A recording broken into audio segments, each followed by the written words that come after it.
Story time Telugu.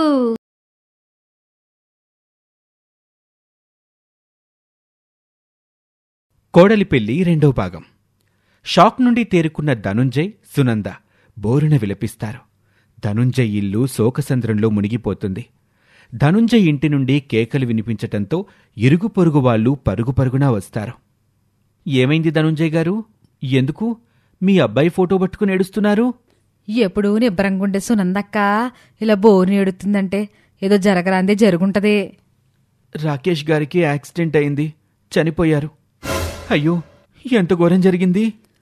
నిండా 25 ఏళ్ళు గుండెంటకు ముందే 100 ఏళ్ళు నిండిపోయాయి రాకేష్కి. పెద్దళ్ళు ఊరికే అన్నారా, బిడ్డొచ్చిన వేళ గొడ్డొచ్చిన వేళ అని.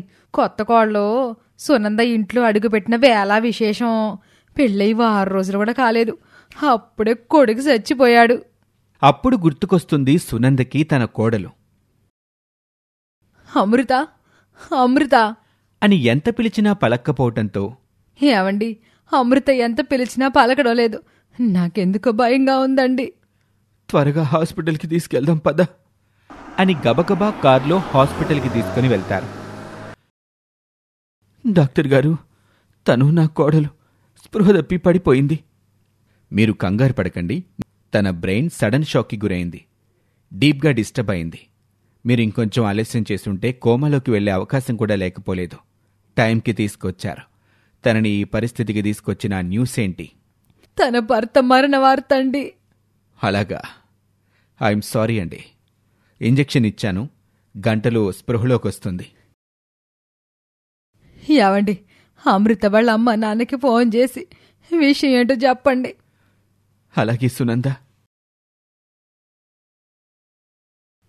ఏంటయ్యా, కాళ్ళ పిల్లిలాగా ఇందాక నుండి అటు ఇటు తిరుగుతున్నావేంటి?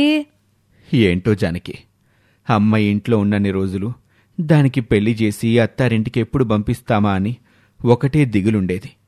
ఇప్పుడేమో అమ్మాయి లేకపోయేసరికి ఏమీ తోచటం లేదు. ఏదో పోగొట్టుకున్నట్టే ఉంది. అవునయ్యా, నాకు కూడా అలాగే అనిపిస్తుంది. అమ్మాయి ఇంట్లో ఉంటే 100 మంది ఉన్నట్టే అనిపించేది. ఇప్పుడు ఇల్లంతా బోసిపోతుంది. అందరూ మన అమ్మాయి నష్టజాతకురాలని సూటిబోటి మాటలతో దాని మనస్సు ఎంతో బాధపెట్టారు. గొప్పింటి కోడలు అయ్యేసరికి ఇప్పుడేమో ఈర్ష్యతో నోరు పెగలడం లేదు. ఏ నోటితో అయితే మన అమ్మాయిని నష్టజాతకురాలు అన్నారో, ఇప్పుడు అదే నోటితో అదృష్టపు జాతకం అంటున్నారు. కాలమే ప్రతి సమస్యకి పరిష్కారం అండి. అప్పుడే వాళ్ళకి ధనుంజయ్ ఇంటి నుండి ఫోన్ వస్తుంది. ఇదిగో మాటల్లోనే మన వియ్యంకుడు గారు ఫోన్ చేశారు. హలో, చెప్పండి బావగారు, ఏంటి సంగతులు? మీరు అర్జెంటుగా బయలుదేరి పట్నంలోని హాస్పిటల్కి రండి. ఆస్పత్రా? ఎందుకు బావగారు, ఏమైంది? మీరు రండి, వచ్చాక చెప్తాను అని ఫోన్ పెట్టేస్తాడు ధనుంజయ్. ఏందయ్యా, వియ్యంకుడు గారు ఎందుకు ఫోన్ చేశారు? ఆస్పత్రి అంటున్నావేంటి? ఏమీ చెప్పలేదు జానకి, త్వరగా హాస్పిటల్కి రమ్మన్నాడు, పద అని ఇంటికి తాళం వేసి హాస్పిటల్కి బయలుదేరుతారు. ఏంటి జానకి, అంత హడావిడిగా బయలుదేరుతున్నారు? ఎక్కడికి? బంధువులింటికి వెళ్తున్నావులే. బెడ్పై పడుకుని ఉన్న తమ కూతుర్ని చూసి టెన్షన్ పడుతూ, అమ్మ అమృత, అమృత, ఏమైందో దిన నా కూతురికి? అది అది ఏవండి, నా నోటితో నేను చెప్పలేను, మీరే చెప్పండి. ఈ పరిస్థితి ఏ తల్లి తండ్రికి రాకూడదు బావగారు. అసలేం జరిగిందో చెప్పండి బావగారు. మా అబ్బాయి, మీ అల్లుడు గారు యాక్సిడెంట్లో చనిపోయాడు. ఆ మాట వినగానే జానకి, రాఘవ కాళ్ల కింద భూమి కంపించినట్టు వణికిపోతారు. కళ్ల వెంట నీళ్లు తారల్లాగా కారుతూ ఉంటాయి. కాళ్ళ భారాన్ని ఆరకముందే నా కూతురు పసుపు కుంకములు దూరమైపోయాయా? భగవంతుడా, ఏంటయ్యా నా కూతురికి పరీక్ష? దెబ్బ మీద దెబ్బ కొడుతున్నా, నీకసలు జాలి దయ లాంటివేమీ లేవా? కొన్నాళ్ళు పెళ్లి కాకుండా చేసావు, ఇప్పుడు భర్తను లేకుండా చేసావు.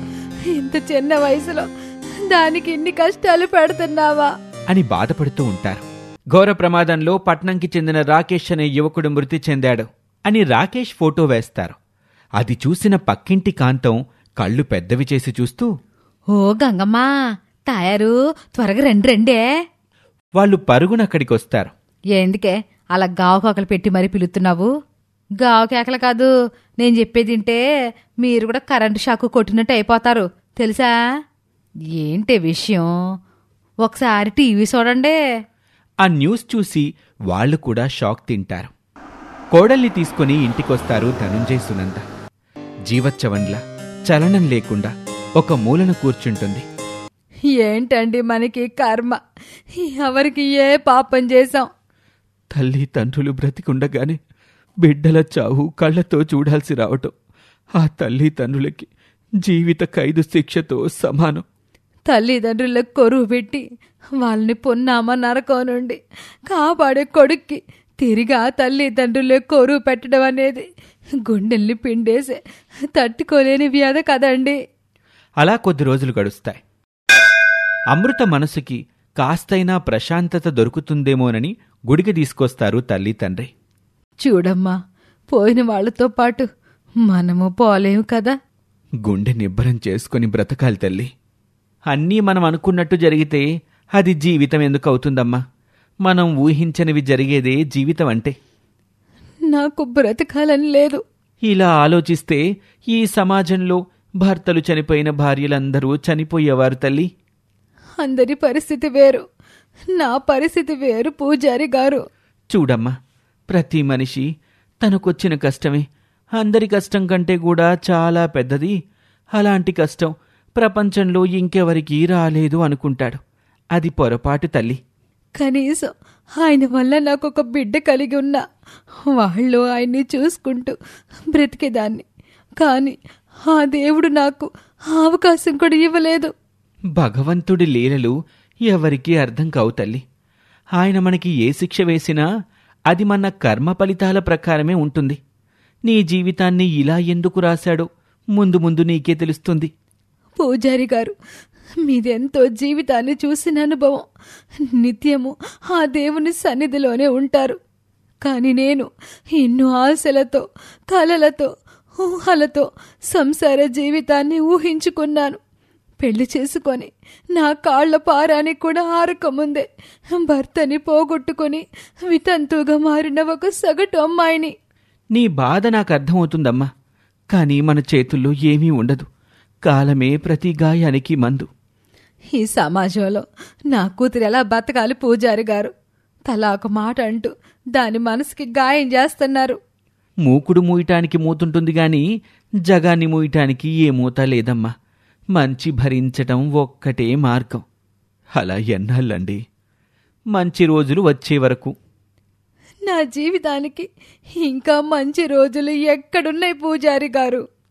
కొన్నిసార్లు పరిస్థితులు పొగమంచులా మనల్ని కప్పేసినప్పుడు దారి కనబడక జీవన ప్రయాణం ఆగిపోతుంది. మనకిక జీవితమే లేదనిపిస్తుంది.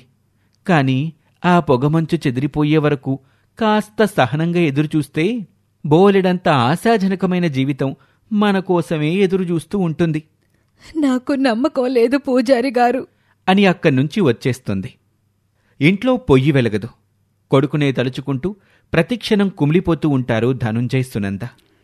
వదిని గారు, మా అమ్మాయిని కొన్నాళ్లపాటు మా ఇంటికి తీసుకుని వెళతాం. వాతావరణం మారితే కాస్త దాని మనసు కుదుట పడుతుందేమో. తీసుకెళ్ళండి. కూతుర్ని తీసుకుని ఇంటికొస్తారు. అమృత వాళ్ళు రాగానే ఊరంతా గుమిగూడతారు. ఊరి జనంలో ఒకరైన కమల, అయ్యో పాపం, మన రాఘవ కూతురికి ఎంత కష్టం వచ్చింది. ఎన్నో సంబంధాలు చెడిపోయిన తర్వాత కుదిరిన సంబంధం. ఇక పర్వాలేదులే, అమృతకు పట్టిన దరిద్రం వదిలిపోయింది. ఇక అన్ని మంచి రోజులు అనుకునే సమయానికి ఇట్ట జరిగిపోయింది. కొన్ని జాతకాలు అంతేలే, దురదృష్టం వెతుక్కుంటూ మరీ వస్తుంది. అలాంటి వాళ్ళకి ఎంత దూరంగా ఉంటే అంత మనకే మంచిది. లేకపోతే వాళ్ళ దరిద్రం మనకంటుకుంటదే. నువ్వు చెప్పింది అక్షరాల నిజం. భర్తనే పొట్టను పెట్టుకున్న వాళ్ళకి మన ఒక లెక్క. అలా సూటిపోటి మాటలతో అమృత మనసుని మరింత గాయపరుస్తారు. ఏవండి, కొన్నాళ్ల పాటు ఆ అమ్మాయిని మా అమ్మ వాళ్ళింటికి పంపిద్దాం. అదే మంచి జానకి. ఇక్కడే ఉంటే ఈ జనం దాని మనసుని ఇంకా ఇంకా బాధపెడతారు అని జానకి కూతుర్ని తన తల్లిగారింటికి తీసుకువెళ్తుంది జానకి. చూడవే మనవరాలా, కష్టాలు మనుషులకి కాక ఇంకెవరికొస్తాయి చెప్పు. కష్టాలకు కూడా ఒక హద్దుంటుందమ్మమ్మ, మరీ ఇంతలా కాదు. ప్రపంచానికి వెలుగునిచ్చే సూర్యభగవానుకే అమావాస్య తప్పలేదు. తొచ్చమానవులం మనమెంత చెప్పు. ఏదేమైనా దేవుడు నన్ను చాలా చిన్న చూపు చూశాడు.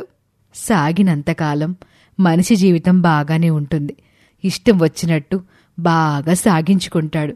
కాని ఒక్కసారి కష్టాలు మొదలైతే చాలు డేలా పడిపోతాడు. అసలు జీవిత పరమార్థం ఏంటో తెలిసొచ్చేది అప్పుడేనే మనవరాల.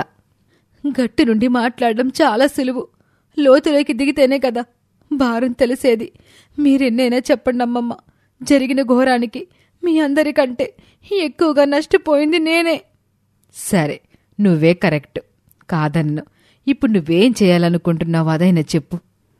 తెలీదు కదా, మన సమస్యకి సమాధానం ఏమిటో మనకి తెలియనప్పుడు ఆ సమస్యని కాలానికి వదిలేయాలి. అర్థమయ్యిందా?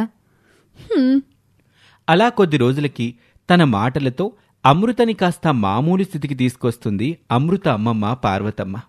మరోపక్క సునందకి ఇరుగు పొరుగువారి మాటలు, అలాగే పెళ్లిచూపులకు వెళ్ళినప్పుడు అమృత ఊరివాళ్లు అన్న మాటలు గుర్తుకొస్తూ ఉంటాయి. పరిస్థితులు ఎంతటి జ్ఞానుల్ని సైతం వాళ్ల కళ్లను కప్పేసి అజ్ఞానుల్ని చేస్తుందట. ఆలోచన విచక్షణ కోల్పోయేలా చేస్తుంది అనే మాట ఇప్పుడు సునంద ధనుంజయ్ విషయంలో జరుగుతుంది. కోడలి పట్ల వాళ్ల ఆలోచనలు కూడా అందరిలాగానే మారిపోయాయి. అమృతం తీసుకుని అత్తారింటికొస్తారు జానకి రాఘవ. 25 ఏళ్లు పెంచుకున్న కన్న కొడుకెళ్ళినప్పుడు ఆ బంధాన్ని ముడివేసుకుని వచ్చిన ఈ బంధం మాత్రం మాకెందుకు, మీరే తీసుకెళ్ళండి.